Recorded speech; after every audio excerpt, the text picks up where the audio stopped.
Hello friends, एक बार फिर से स्वागत है आप सभी का हमारे चैनल प्राइम आउटरीच में। और आज बिजनेस लर्निंग के अंदर डे 4 में आपका बहुत बहुत स्वागत है। फ्रेंड्स, आई होप आपने डे 1, डे 2 और डे 3 की वीडियो को प्रॉपर्ली देखा होगा, सुना होगा और समझा होगा।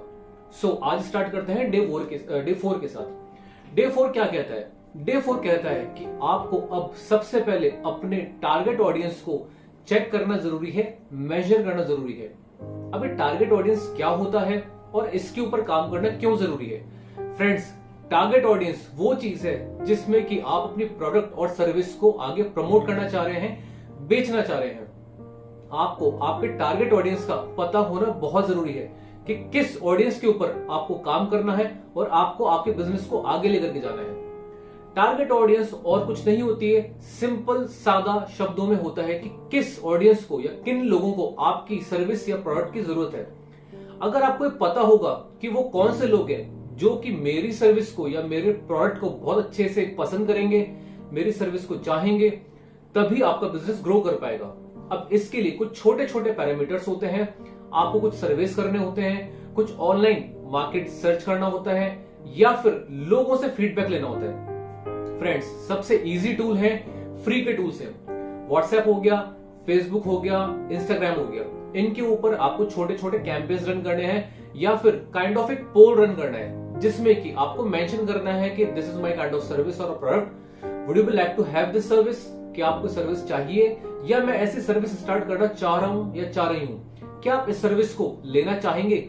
सर्विस के कुछ आपको उसके अंदर पैरामीटर्स लिखने हैं। सपोज आपकी सलून सर्विस है तो आप उसमें क्या क्या लिखना चाहेंगे, क्या क्या सर्विस में ऐड करना चाहेंगे, वो मेंशन कर दीजिए। अगर आपका प्रोडक्ट किसी क्लाइंट की कोई भी नीड को फुलफिल कर रहा है, वहां पर मेंशन कर दीजिए। सो आपको उसे एक आइडिया होगा कि आपकी सर्विस और आपका प्रोडक्ट लोगों को क्या चीज सर्विस या प्रोडक्ट के केस में फुलफिल करके दे रहा है। और अगर नहीं दे रहा है और लोगों को कुछ और चाहिए तो भी वो फीडबैक आप उनसे ले सकते हैं, सो दैट आप जब मार्केट में उतरेंगे तो आपके पास में सफिशिएंट एक सेटिस्फैक्टरी लेवल होना चाहिए कि आपका जो क्लाइंट आपके पास में आया है कोई सर्विस लेने के लिए या प्रोडक्ट लेने के लिए, तो आपसे निराश होकर ना जाए। अब एग्जांपल के साथ समझाता हूं कि टारगेट ऑडियंस क्या होती है और ये कैसे काम करती है। समझ के देखिए। फॉर एन एग्जांपल, आपका पैकर्स एंड मूवर्स का बिजनेस है। लाइक आप सामान को एक जगह से दूसरी जगह शिफ्ट करते हैं। अब सपोज किसी का ट्रांसफर हुआ है, कोई फैमिली जिसकी एज लगभग 30-35 साल से ऊपर है, उनका सिटी ए से लेकर सिटी बी में ट्रांसफर होना है और एक शहर से दूसरे शहर उनको शिफ्ट होना है।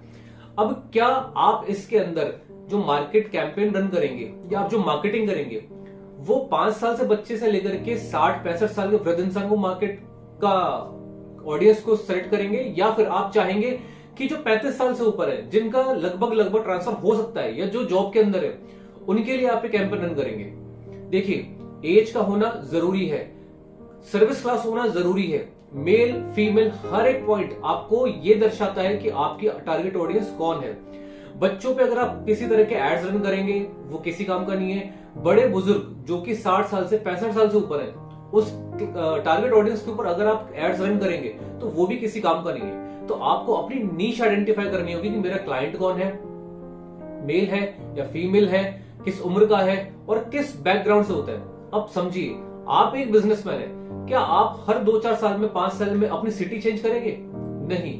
प्रोबेबली और मोस्टली क्या होता है कि जो बिजनेसमैन जिस सिटी में बिजनेस स्टार्ट करते हैं, एक्सपेंशन जरूर कर सकते हैं, पर बिजनेस का मेन मॉडल एक सिटी से दूसरी सिटी में कभी भी ज्यादातर ट्रांसफर नहीं करते हैं। सो आपकी जो टारगेट ऑडियंस हुई वो क्या हुई?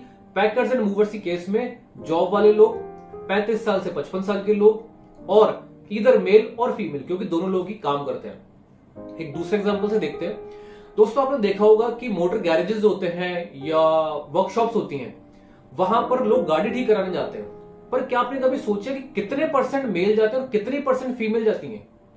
फ्रेंड्स, डेटा बोलता है 90 to 95% मेल यानी कि पुरुष वर्कशॉप पे विजिट करते हैं और सिर्फ 5 से 8 या 10% ही फीमेल ऐसी हैं जो कि वर्कशॉप पे जाती हैं। आप सोच के देखिए, आप अपना एड रन कर रहे हैं, आप मार्केटिंग कर रहे हैं, मार्केटिंग के ऊपर आप पैसा लगा रहे हैं, एनर्जी लगा रहे हैं, टाइम लगा रहे हैं, बट अगर आपने 50-50% दोनों के ऊपर एड्स रन किए तो जो हमारी टारगेट ऑडियंस कम थी फीमेल वाली, जो कि 5 से 8% थी, वहां से हमारे पास में रेस्पॉन्स कम आएगा, पर हमारी उम्मीदें तो बहुत ज्यादा है।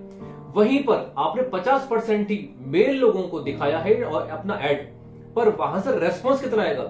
तो ये फैक्टर्स आपको डिपेंड करते हैं कि आपकी टारगेट ऑडियंस क्या है। सो ध्यान रखिए, आपका जो बिजनेस है और बिजनेस की जो कैटेगरी है उसमें किस तरह का सेगमेंट आपको अप्रोच करना है, टारगेट करना है।